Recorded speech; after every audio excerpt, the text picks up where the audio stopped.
This is the plaintiff, Vanessa Cheatham.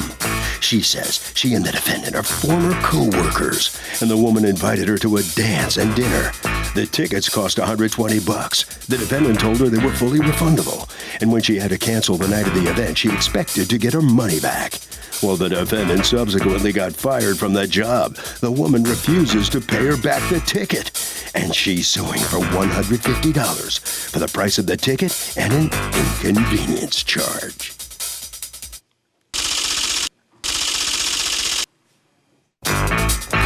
This is the defendant, Carmen Gordon.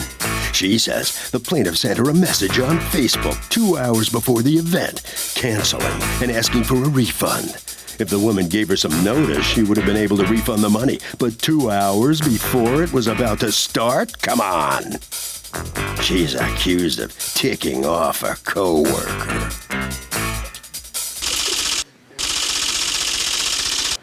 The defendant has filed a countersuit for $104 for 8 hours of lost work. All parties, please raise your right hands. Welcome back to the People's Court. Next case in the docket. These litigants worked together. The defendant invited the plaintiff to a dance, but the plaintiff had to cancel. Now, the defendant got fired and refuses to pay her money back. The defendant says the plaintiff canceled with almost no notice. It's the case of let's do the jerk. Jerk.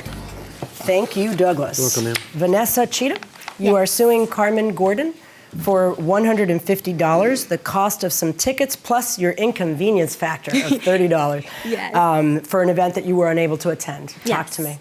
Okay, so first of all, my name is Vanessa. I'm sorry, I didn't even expect to even be here, and I'm a huge What, someone fan. put a hood on you and bring you over here without you knowing? Yeah, right. But basically, this was kind of one of those situations where when I was at work, this was kind of one of those spur of a moment kind of things.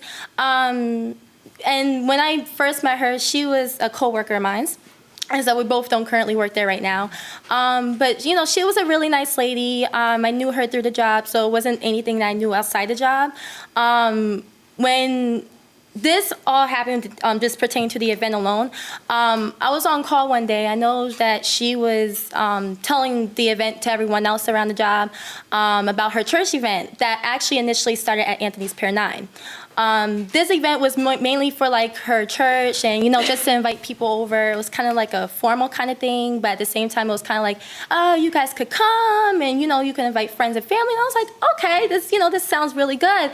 Not sure if I will be able to go, but it's something that I would like to do if I am. So when that happened, I talked to my dad about it because I wasn't sure who else to go. I was like, hey, this might be something that we can do.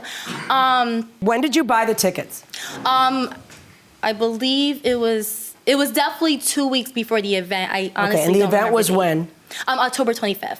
Okay, so sometime in the first week or about after the first week of October, you buy your tickets, and the tickets are $120. For All two right. people. And then what happens on the day of the event? You discover that you're unable to go. Yes, it was 3 hours before the event where I actually got a text message that it was actually my stepmother's birthday, which meant that not only would my guest not be able to go, which is my dad, he's here today, but I wouldn't be able to go. I honestly forgot that her birthday was that day. I didn't want to, lead Carmen on saying that, hey, I might be able to go and this and that, but... Well, you bought the tickets. I mean, yeah, but what do you still, mean? just for the convenience, because even going before the 25th, she did tell me, and she did invite other coworkers too, verbally and in the messages, that even if you're not able to go, the event is still refundable. And it wasn't until... Okay, do you have that in messages? I sure do. I actually have it. Listen to my question. Not did she offer to pay you back when you said I'm canceling? Yes. Do you actually have in text before you bought the tickets? No, not that. Okay, what do you have? It was after. Yeah, afterwards. Yeah. Okay. All right, let me ask you a question. Yes, ma'am. What was this event? It was appreciation service for my keyboardist and my drummer at my church. It was on October 25th. Yes, ma'am. Okay, and so why were complete strangers to the church going for their appreciation? It was just, I told everybody when I was inviting everybody, just come out to have a good time. You can meet new people. It's a black and white affair. It was a formal event. And I would just invite anybody to just get the numbers because at first it was at Pier 9, but they too expensive, so I switched the venues. The tickets, I believe there were 85 individually, but I said if you come with someone, you get a discount, so it'd be 120 for a couple. Okay, did you ever tell people it would be refundable? I didn't tell nobody that, because even if you say you're coming, you're incorporated into the count. I still have to pay for your plate and your seat, so I wouldn't tell anybody they're going to get their money back. Right. But when she texts you that day Yes, ma'am. and says, I can't make it, it's my stepmother's birthday, do you say to her, oh, I'll try to get you your money back? Or what is it you said? Well, Show me the text. I have the receipt. She paid me on October 17th. October 17th, and the event was when? October 25th? Yes, ma'am. Okay.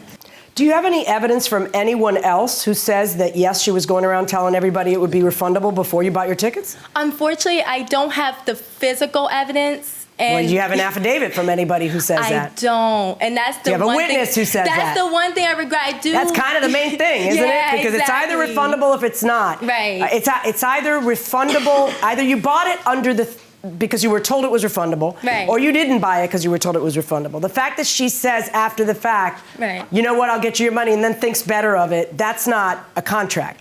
Right. A contract is what you two understand before you purchase the tickets. That's okay? true. Your dad raised his hand. Go ahead, and you wanted to say something? Sir. First of all, hello, and Hi. I'm happy to be here today. Happy to have you. All right. I'm comedic by nature anyway, but my daughter's kind of starstruck, so she's kind of missing some of the stuff. a She's little bit. adorable. I love having her here, but she's got an uphill battle here. Yeah, I see. Oh, yeah. And she's forgetting some stuff Okay. that she had a coworker she told me about, because I don't physically know the people, but a coworker who she said, and they recently got laid off, so she had no way of reaching this person for that affidavit you talked about. She said that coworker was refunded and was in a similar situation with her with the refund policy. How I got involved was because I had to remind my daughter about a function myself and my fiance or girlfriend, however you want to call her, was having, and she forgot about. So I told her that, okay, she could still go to that event if she wanted, but she had to find somebody. She was relying on me to go with her on that. So and this was about maybe 2 weeks prior to that event. So just to, because she was kind of missing the point on a lot of things. And it wasn't 3 hours before the event. It was actually about 2 weeks prior when I reminded her about that. And then That may be, but it was her text to her is a couple of hours before the event. I understand that, but the conversation did happen before text 2 weeks prior. She wouldn't return my call because we was going to try to work out a deal with her type of thing.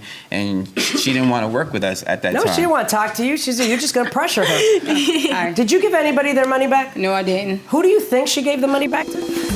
Okay, she insists. She said, I can get a refund. Is that enough for her to get the refund? No, because it should be written on paper and End of story. yes. Okay, going inside the courtroom. It was actually, numerous of coworkers. I unfortunately, if I had the evidence today, I would be able to show you, but If you had the evidence, you might win. But I know, here's where our problem exactly. lies. See, normally when you buy tickets to a dinner, Right. the dinner has been prepared and is already being charged to the person. They can't change the count 3 hours, 5 hours, Right. the day of. They can't. So she's already being charged.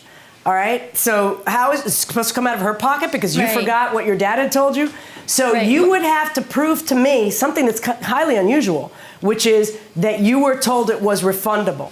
And I'm here to tell you, I highly doubt you were told that, because for you to be told that, she'd have to be insane. Yeah. Because that means that if everybody decides to quit on her, she'd be paying out thousands of dollars on behalf of everybody. So I would find that kind of weird. So, but I've seen weird behavior before, so I'm happy to see your proof of it. You have zero proof of it. well, I actually Okay. did. Do you have a counterclaim against her for what? Oh, I had said that I'm missing a day of work to come to do this because Come on, this is a story you'll be telling your grandkids someday. That you were here with me. She's all starstruck, he's all happy to see, and you want money for the pain and suffering of having to come to court today? I'm sorry, you just got me. Thank you for that. Yes. Yeah, no. Okay. Your remedy is to win, which is about to happen. Yes. Okay? So, based on what I've heard, for the reasons I've stated, my verdict in this case is for the defendant on your counterclaim 0. Good luck, Thank you. folks. All right, so this is the plaintiff coming out here with the entourage. What's your feeling coming out of the courtroom here on this one? Well, honestly, I wish I could speak a lot more clear because I'm like, I never expected to be here on People's Court today, so I'm actually more honored than anything. The case itself, you know, is unfortunate. You're just glad to be here and lose? Well, I wouldn't say lose, but, you know, think it happens. If I brought more evidence, then, you know, probably would have got more cleared up, but that it always happens. helps. Let me get the last word from the big guy here. Yes. What do you think of this whole thing? It's a little bit weird. Yeah. A little weird? Yeah. You won't come to court to lie, right? What's the weirdest thing about it? About the birthday thing at the same time. That is weird. All right. Okay, follow Officer McIntosh right around the corner, okay? Thank you. Me, another weird guy right there. Yeah, right? Okay. All right, so step on in here. Well, you win the case. What's your thought on this thing? Definitely. I invited her because I wanted her to have a good time with the co-workers and everything. I mean, it's sad that she couldn't come, but I don't feel like I should have to pay her anything if I didn't benefit from it. You didn't. What's the state of your friendship now? We was never friends. We were just co-workers. Not at all. Harvey? Kurt, this would have been so simple. All the plaintiff had to do was send a simple email confirming what she said, and it probably could have gone her way.